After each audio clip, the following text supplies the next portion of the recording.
नमस्कार दोस्तों, मैं अंकुर उपाध्याय स्वागत करता हूं आप सभी का आपके अपने YouTube channel share market analysis में। दोस्तों यहाँ पे आप सभी के साथ बात करूंगा दो आईटी स्टॉक्स के बारे में और लार्ज कैप आईटी स्टॉक्स हैं ये, और जेपी मॉर्गन ने इन्हें अंडरवेट की रेटिंग दे दी है।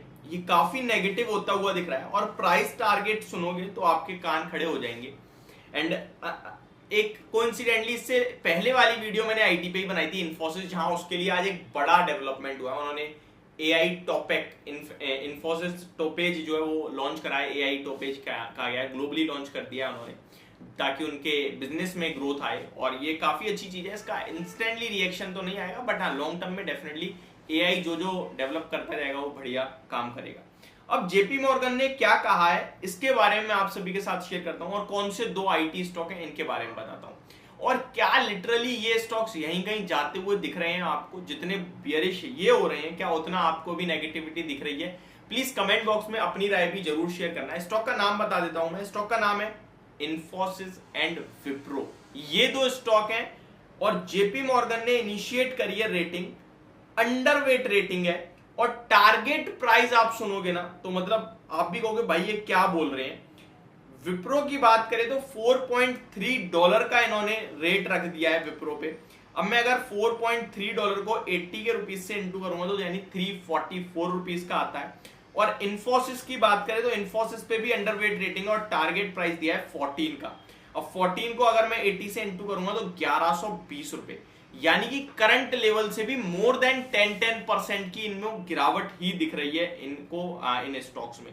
अब लिटरली क्या इतनी ज्यादा खराब परफॉर्मेंस है इन स्टॉक्स की? देखिए इन्फोसिस की तो आप कह भी सकते हैं इस क्वार्टर में खराब थी, लेकिन विप्रो कहीं ना कहीं जंप देता हुआ दिखा है। विप्रो कहीं ना कहीं बाय बैक कर रहा है। विप्रो कह रहा है कि भाई अब मैं यहां से ज्यादा नीचे जाने के लिए तो तैयार नहीं हूं। तो चलिए स्टार्ट करते हैं, हम भी इसी के ऊपर कंपेयर करते हैं कि भाई आगे के लिए क्या आपका व्यू होना चाहिए। लेकिन उससे पहले मैं आपको बता दूं, अगर आपने अभी तक अपना डीमेट अकाउंट ओपन नहीं करा है, डिस्क्रिप्शन में लिंक है अपस्टॉक एंड पेटीएम मनी का, आप जाइए और डीमेट अकाउंट ओपन कीजिए अपना। इन्वेस्टर हो तो अपस्टॉक के साथ जाना, ट्रेडर हो तो पेटीएम मनी के साथ जाना। ये मेरा पर्सनल ओपिनियन है आपके लिए। एक और चीज बोलना चाहूंगा, जो भी अभी अकाउंट ओपनिंग चल रही है हमारी अगले मंथ यानी कि जून लास्ट 30 तक, जितने भी लोग हमारे माध्यम से अकाउंट ओपन कर रहे हैं अपस्टॉक पे या पेटीएम मनी पे, उन सबके लिए मैं अपने कोर्स का लिंक बिल्कुल फ्री में दूंगा, लेकिन वो जुलाई 1 को आएगा। तो आप तब तक अकाउंट ओपन कीजिए, ट्रेड कीजिए, तो सारे के सारे एक साथ हम ग्रुप में अपने कोर्स में ज्वाइन कर देंगे। ये आपके लिए अपडेट थी। अब अगर मैं आपके साथ विप्रो की बात करूं तो इसके एक बार रेवेन्यू की बात कर लेते हैं, प्रॉफिटेबिलिटी की बात कर लेते हैं। तो मार्च क्वार्टर में कंपनी का जो प्रॉफिट कंपनी ने पोस्ट करा है विप्रो ने, वो मैं आपको बता देता हूं, लगभग 3094 यानी 3094 करोड़ का प्रॉफिट पोस्ट करा था, जो कि 3065 करोड़ से बढ़कर आया था यहाँ क्वार्टर ऑन क्वार्टर बेस पे। इन्फोसिस की बात करें तो यहां भी आपके साथ इनका प्रॉफिट शेयर कर देता हूं मैं। लगभग 6586 करोड़ के सामने 6134 करोड़ का है। यही मैं कह रहा था कि इन्फोसिस तो इस क्वार्टर में खराब नंबर देता हुआ दिखा, भी बेहद खराब दिए, प्राइस में भी आपने देखा, लेकिन विप्रो तो क्वार्टर ऑन क्वार्टर बेस पे जंप करता हुआ दिखा है। मुझे लगता है ये जो प्राइस है अगर ये अचीव भी होते हैं ना तो भी वहां स्टॉक टिकेगा नहीं, क्योंकि इनकी एक्चुअल वैल्यू अराउंड 1650 से लेकर इन्फोसिस की 1550 1650 होने चाहिए। एंड अगर विप्रो की बात करें तो 450 की तो मिनिमम आती है। अब मैं ऐसा क्यों कह रहा हूं इसके बारे में समझते हैं। देखिए FY23 यानी कि जो अभी फाइनेंशियल ईयर निकला है, उनमें इन्फोसिस का अर्निंग पर शेयर अगर आप देखोगे तो वो है 58 का, जो कि FY22 में था 53 का। तो वहां से अगर आप देखो तो 10% के समथिंग का जंप है। FY21 में 45 का था, जिससे ऑलमोस्ट 15% का जंप था। तो 10 से 15% का इनके अर्निंग पर शेयर में जंप आता ही आता है, और ये ऑन एन एवरेज अभी इतनी करेक्शन में 20 के पीई पे चल रहा है स्टॉक।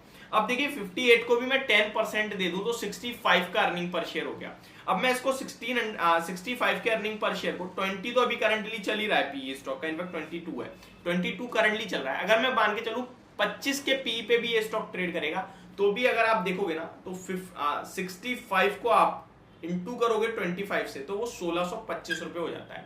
यानी कि मैं वर्स्ट केस सिनेरियो भी लेके जाऊंगा ना तो भी वो 1600 1550 रुपए तो दिखाई देगा। तो वो लेवल जो ये बोल रहे हैं ये मे भी आपके लिए एक बार आते हुए दिखे, बट वो आगे के लिए नहीं होगा। तो इस रिपोर्ट के पीछे जो भी रीजन है वो उनका फैक्ट है। अभी पहले देख हो सकता है 1150 ही दिखा दे इन्फोसिस, ये हो सकता है, लेकिन एट द एंड इन्वेस्टर का पैसा बनना चाहिए, और इन्वेस्टर वो है जो लंबे समय के लिए खेलता है। अभी आप खरीदें 3 महीने बाद 1150 हो जाए और उसके बाद 6 महीने बाद दोबारा 1500 हो जाए, तो उसमें आपका लॉस कहाँ था? आपने बेचा तो लॉस था, या नहीं बेचा तो लॉस हुआ। तो ये डिसीजन आपको लेना है। मेरे कहने का मतलब ये है इस रिपोर्ट के बाद कि इन रिपोर्ट को देखते हुए आप ये ना सोचें कि इनका करियर खत्म हो गया, इनकी लाइफ खत्म हो रही है। आप इतना समझ लीजिए कि अभी समय खराब है, बेचना नहीं है। आप भी सोचते होंगे कि आईटी को लेकर मैं हमेशा इतना क्यों बोलता हूं, क्योंकि इन स्टॉक्स में लोगों का पैसा फंसा हुआ है, और इन स्टॉक्स में पैसा फंसा हुआ है, इसीलिए वीडियो बनाता हूं कि वो फंसे हुए पैसे को निकालो मत।